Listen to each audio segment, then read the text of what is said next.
Thank you for supporting Glaring Info channel.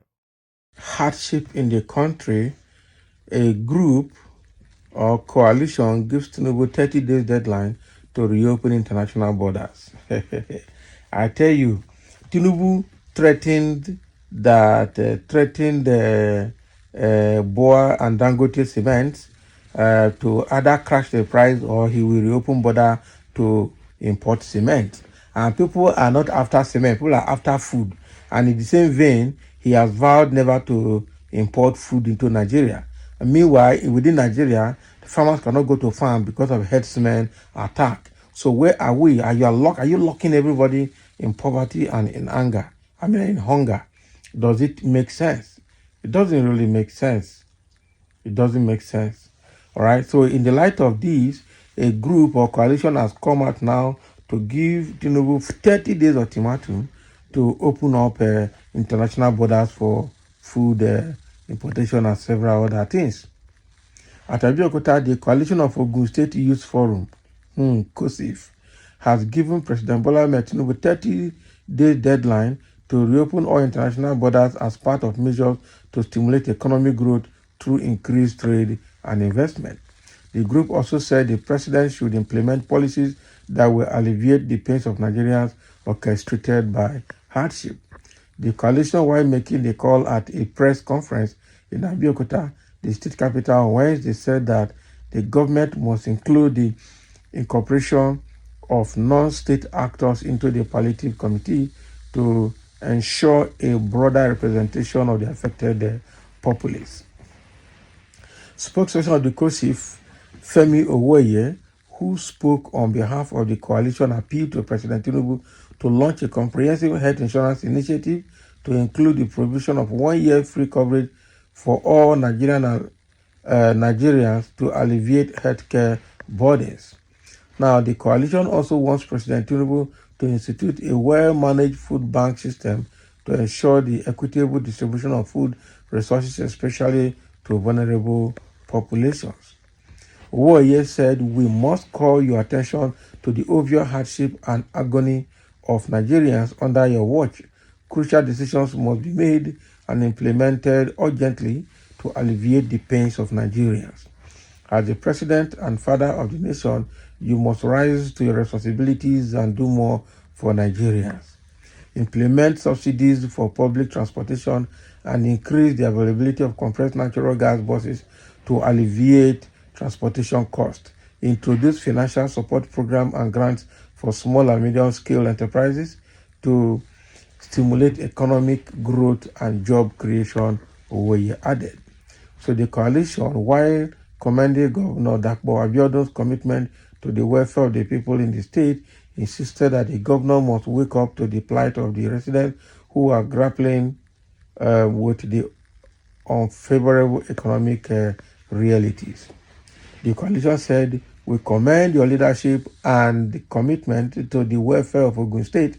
Your efforts in prioritizing the development of our state have not gone unnoticed, and we recognize the strides made under your administration. However, it's essential to call your attention to the plight of the indigent Ogun State residents and citizens alike who are grappling with the unfavorable economic realities. We received the news of your palliative intervention measures with gladness and gratitude, but we must point out that there is no clear-cut mechanism to capture the youth constituency in the various states' initiatives, interventions, and measures. So the average self-employed and out-of-school youth is not directly captured in the initiative.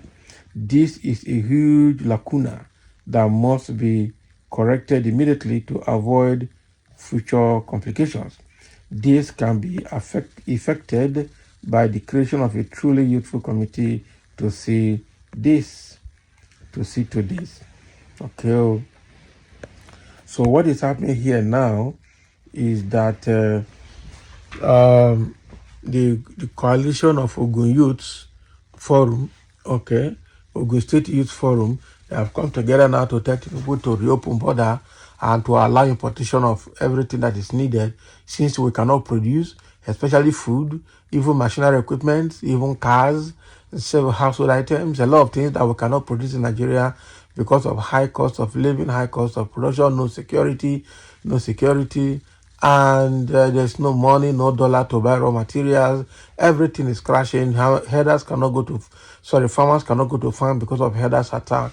With all of these, there is food crisis, there is insecurity, there is no power, no electricity. Everything is not working. So in the interim, reopen borders, let's start bringing in all those things pending when everything starts to work again. But will Tinubu listen? He will not. He only threatened Boa Cement and Dangote Cement to crash the price of cement, or he will open border to import cement. But on the food, he said he will never open border to import food into Nigeria. Meanwhile, within Nigeria, farmers cannot go to farm because of herders attack. So where are we in all of this? Where are we in all of this? All right. So right now, there are a few comments here reacting to what Ogun State is trying to do. Ogun State youth is telling president to do. They said local manufacturers are not helping matters. They are after their profit and exploiting. Okay, let foreign rice surface the matter to teach them lesson, which what are you writing? Which I know will bring down price because of competition. Nigerian rice is sandy rice, causing appendix. Cement and rice should be imported to reduce hardship. Okay, so when they import rice, they will import the oil. Honestly, open everywhere. Let the houses selling our local rice for 70,000 learn lesson. The cheating is just too much. And that is true. The cheating is just too much. We can't continue like this. So I totally disagree with you.